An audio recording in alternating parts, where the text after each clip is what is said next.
Hello दोस्तों, आज की इस वीडियो में आपका स्वागत है। वीडियो शुरू करने से पहले let's subscribe to the channel, बाद में भूल ना जाएं। तो आज की इस वीडियो में हम sine x, cos x, logarithmic functions, एक्सपोनेंशियल्स और इनके ही जैसे कुछ फंक्शंस के बारे में, कुछ ऐसी प्रॉपर्टीज के बारे में जानेंगे जो कि इन सब में कॉमन है, जिन प्रॉपर्टीज को यूज करके हम बहुत इंटरेस्टिंग रिलेशंस बिल्ड कर सकते हैं। तो सबसे पहले बात करेंगे कॉन्टिन्यूटी के बारे में। कॉन्टिन्यूटी का क्या मतलब है, इस ग्राफ से समझते हैं। यहां पर हम देख सकते हैं कि ग्राफ की प्लॉटिंग स्टार्ट करने के बाद और एंड करने से पहले एक पॉइंट पर हमें ग्राफ को ब्रेक करना पड़ा, यानी इस ग्राफ को हम कॉन्टिन्यूसली प्लॉट नहीं कर सकते। यानी ये ग्राफ एक ऐसे फंक्शन को रिप्रेजेंट करता है जो कि डिसकंटिन्यूअस है। कॉरेस्पॉन्डिंगली आप ये ग्राफ देखिए, यहां पर ग्राफ स्टार्ट करने और एंड करने के बीच में कहीं पर भी लाइन ब्रेक नहीं हो रही, यानी ये एक कॉन्टिन्यूअस ग्राफ है। अगली प्रॉपर्टी जो इन फंक्शंस के लिए स्पेशल है वो है डिफरेंशिएबिलिटी। फंक्शन डिफरेंशिएबल होने का क्या मतलब है? If the derivative of a function is continuous then the function is differentiable. इसे भी एग्जांपल से समझते हैं। ये दो फंक्शंस देखिए, एक्स स्क्वेयर्ड और मॉडुलस ऑफ एक्स। ये हैं इनके रिस्पेक्टिव ग्राफ्स। हम देखना चाहते हैं कि क्या इनके डेरिवेटिव्स के ग्राफ भी कॉन्टिन्यूअस हैं। इन दोनों फंक्शंस का डेरिवेटिव फाइंड करने से पहले हम अपने सेकंड फंक्शन को थोड़ा इलेबोरेट करके लिखते हैं। मॉडुलस ऑफ एक्स यानी एक ऐसा फंक्शन जो कि पॉजिटिव वैल्यूज इनपुट करने पर सेम आंसर देता है, लेकिन नेगेटिव वैल्यूज इनपुट करने पर साइन चेंज कर देता है। यानी f x is equal to x for x greater than 0 and f x equal to minus x if x is less than 0। अब इनका डेरिवेटिव करते हैं। एक्स स्क्वेयर्ड का डेरिवेटिव 2x है, मॉडुलस ऑफ एक्स का डेरिवेटिव x ग्रेटर देन 0 होने पर 1 है और x लेस देन 0 होने पर -1 है। इनके ग्राफ देखने पर हम साफ देख सकते हैं कि मॉडुलस ऑफ x के डेरिवेटिव का ग्राफ 0 पर कॉन्टिन्यूअस नहीं है, लेकिन x स्क्वेयर्ड के डेरिवेटिव के ग्राफ में इंफिनिटी तक कहीं कोई डिसकंटिन्यूटी का पॉइंट नहीं आएगा। यानी x स्क्वेयर्ड डिफरेंशिएबल फंक्शन है और मॉड x डिफरेंशिएबल फंक्शन नहीं है।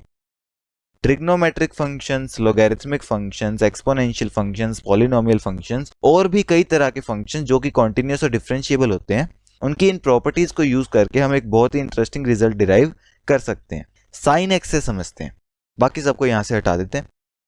साइन एक्स का डेरिवेटिव होता है कोस एक्स, जिसका डेरिवेटिव होता है माइनस साइन एक्स, जिसका डेरिवेटिव होता है माइनस कोस एक्स, और ऐसे चलता ही रहता है। यानी हम साइन एक्स को इनफाइनाइट टाइम्स डिफरेंशिएट कर सकते हैं, जो कि एक जरूरी प्रॉपर्टी है हमारे रिजल्ट को डिराइव करने के लिए, जिसे बाकी फंक्शंस भी सेटिस्फाई करते हैं। और हमारे पॉलिनोमियल फंक्शंस, इनके बारे में स्पेशल डिस्कशन, क्योंकि आज की इस वीडियो के ये स्टार हैं। ये फंक्शंस कॉन्टिन्यूअस होते हैं और डिफरेंशिएबल होते हैं, लेकिन साइन एक्स की तरह ये इनफाइनाइट टाइम्स डिफरेंशिएबल नहीं होते।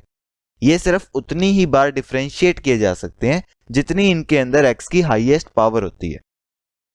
और x के साथ जो नंबर कोफिशिएंट की तरह सर्व कर रहा है, उन्हें कंट्रोल करने से हम इनके ग्राफ की शेप को कंट्रोल कर सकते हैं।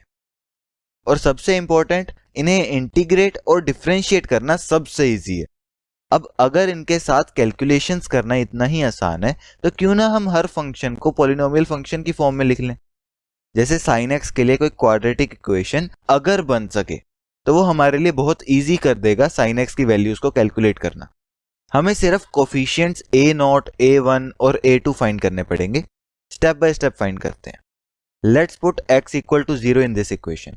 हमें मिलता है a2 इक्वल टू 0, यानी इक्वेशन की कांस्टेंट टर्म 0 होगी और हमारी इक्वेशन कुछ इस तरीके से लिखी जा सकती है। नेक्स्ट हम इस इक्वेशन को डिफरेंशिएट करेंगे।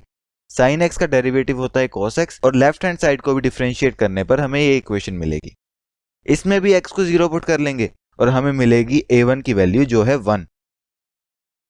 सेम प्रोसीजर को फॉलो करते हुए हम एक बार फिर से डिफरेंशिएट करेंगे उस इक्वेशन को जिसे हम पहले एक बार डिफरेंशिएट कर चुके हैं। यानी अब हमने डबल डिफरेंशिएट किया है अपनी इक्वेशन को। cos x का डेरिवेटिव होता है माइनस साइन एक्स और डेरिवेटिव करने पर हमें मिलेगी ये इक्वेशन, जिसमें x को फिर से 0 पुट करेंगे और हमें मिलती है a0 की वैल्यू जो है 0। सभी कोफिशिएंट्स की वैल्यू पुट करने पर हमें मिलती है ये इक्वेशन जो है sine x equal to x. ये बड़ी फेमिलियर इक्वेशन है जो हम फिजिक्स में बहुत फ्रिक्वेंटली यूज करते हैं जब x बहुत छोटा होता है। इसे ग्राफिकली देखने पर हम ये देख सकते हैं कि ये बहुत छोटे से पोर्शन के लिए ही ट्रू है। यानी ये अप्रोक्सीमेशन बहुत छोटी सी रेंज के लिए सही आंसर दे सकती है। This just notifies that we are on the right track. इस अप्रोक्सीमेशन को और अच्छा करने के लिए अगर हम sin x को क्वाड्रेटिक की जगह क्यूबिक इक्वेशन से अप्रोक्सीमेट करें, यहां पर कांस्टेंट टर्म x और x स्क्वायर्ड का कोफिशिएंट पहले फाइंड कर चुके हैं। x क्यूब का कोफिशिएंट भी हम सेम प्रोसीजर से फाइंड कर लेंगे, यानी जिस इक्वेशन को हम पहले 2 बार डिफरेंशिएट कर चुके हैं उसे एक बार और डिफरेंशिएट करके x को इक्वल टू 0 पुट करेंगे और हमें x क्यूब के कोफिशिएंट की वैल्यू मिलेगी -1/3 × 2। यानी अब क्यूबिक पॉलिनोमियल की फॉर्म में हमें sin x का अप्रोक्सीमेट फंक्शन मिला है sin x is equal to -1/3 × 2 यानी 3 factorial x cubed plus x, जो ग्राफिकली कुछ ऐसा दिखता है। हम देख सकते हैं कि यह पहले से बेटर अप्रोक्सीमेशन, और जैसे जैसे हम ऑर्डर ऑफ इक्वेशन यानी x की हाईएस्ट पावर और बढ़ाते जाएंगे हमारी अप्रोक्सीमेशन और बेटर और बेटर और बेटर होती जाएगी।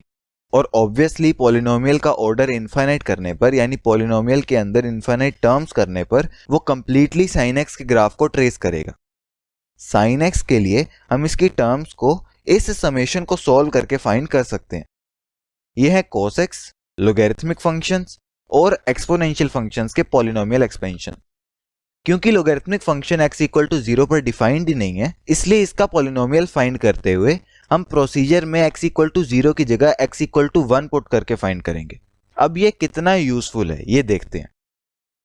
हम सबको पता है sin π/6 is equal to half. अब इस वैल्यू को हम अपने पॉलिनोमियल से सॉल्व करने की कोशिश करेंगे, जिसकी सिर्फ फर्स्ट 3 टर्म्स को कैलकुलेट करने पर हमें answer accurate up to 5 decimal places मिलता है।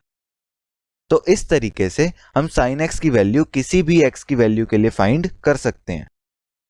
और तो और इन फॉर्मूलाज को कैलकुलेटर्स को प्रोग्राम करने के लिए भी यूज किया जाता है, जहां नॉर्मल एडिशन, सब्सट्रैक्शन, मल्टीप्लिकेशन और डिवीजन यूज करके हम मुश्किल साइंटिफिक फंक्शंस की वैल्यूज को फाइंड कर सकते हैं, जैसे अभी हमने sin x की वैल्यू को फाइंड किया। At last we need to dig in a lot to know about these expansions better, जिसे हम टेलर्स एक्सपेंशन बुलाते हैं, जिसका नाम ब्रूक टेलर के नाम पर रखा गया।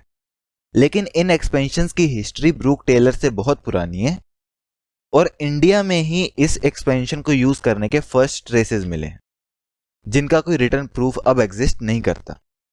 सो आज की इस वीडियो में इतना ही। Please subscribe to the channel and please like and share the video. Thank you for watching this video.